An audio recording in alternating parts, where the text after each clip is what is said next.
Bonjour à tous, bienvenue dans Gecko du lundi 25 mars 2019, un petit peu allégé, petit souci technique ce matin, j'en suis désolé. Alors deux photos du jour bien entendu, d'abord c'est le président Xi Jinping qui vient à Monaco, c'est quand même historique, les deux pays vont collaborer sur un certain nombre de points, et puis donc Xi Jinping maintenant passe bien entendu en français, pour ceux qui habitent dans le sud de la France, on sait bien qu'il est passé par Beaulieu.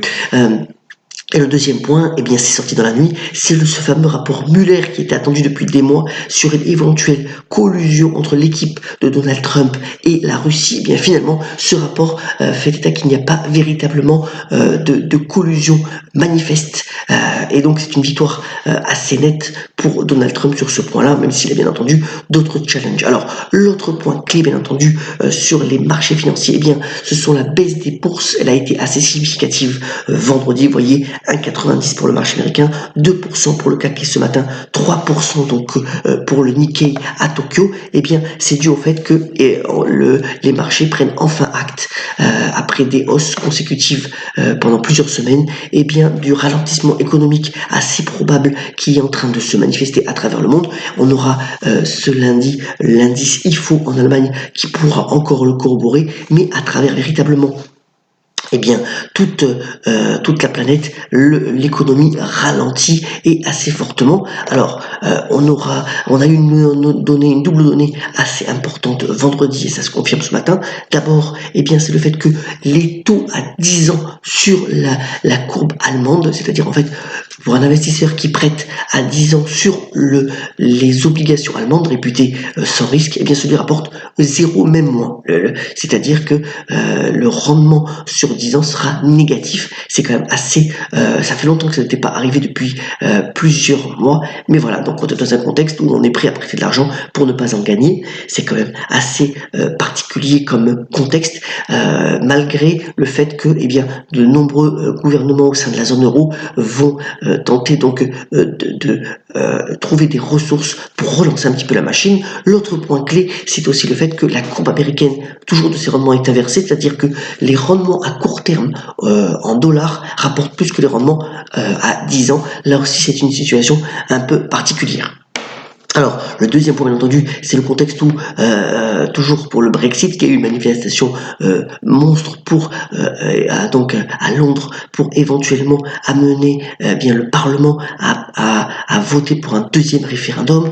D'autres nouvelles sont sorties depuis hier sur une éventuelle démission forcée de Theresa May. Voilà, c'est une semaine clé, cruciale pour encore le Premier ministre britannique, mais tous les jours ça change, donc on va pas insister là-dessus. Venons-en au bref. Alors, le point clé, bien entendu, sur ce point-là, sur les entreprises, eh bien, ce sera le fameux showtime, la fameuse présentation d'Apple ce soir, ce qu'on appelle la keynote. Donc, Tim Cook, le patron d'Apple, devrait présenter tout un service de streaming pour faire concurrence, bien entendu, à Netflix ou à Disney qui se met bientôt sur ce créneau. Voyez qu'en fait, puisque les ventes d'iPhone ralentissent forcément, eh bien, Apple va miser de plus en plus sur les services. C'est le segment qui connaît la plus forte croissance, même si ça représente encore que 15% des revenus d'Apple. Donc nous saurons les détails ce soir. Vous voyez qu'Apple avait quand même bien monté sur ses rumeurs. Elle a juste baissé vendredi 2% dans le sillage des marchés, mais ce sera intéressant de voir en détail donc ces annonces.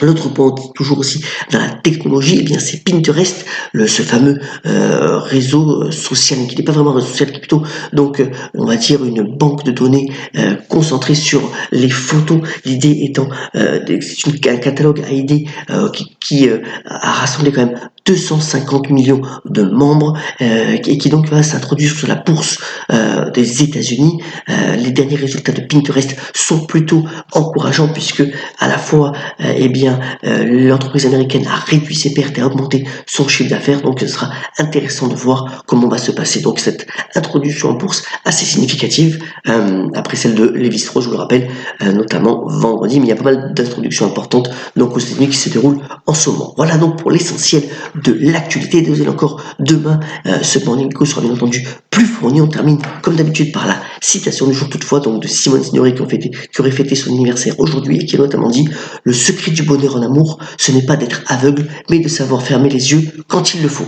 Excellente journée, excellente semaine, ayons la pêche et à demain pour le Morning Echo.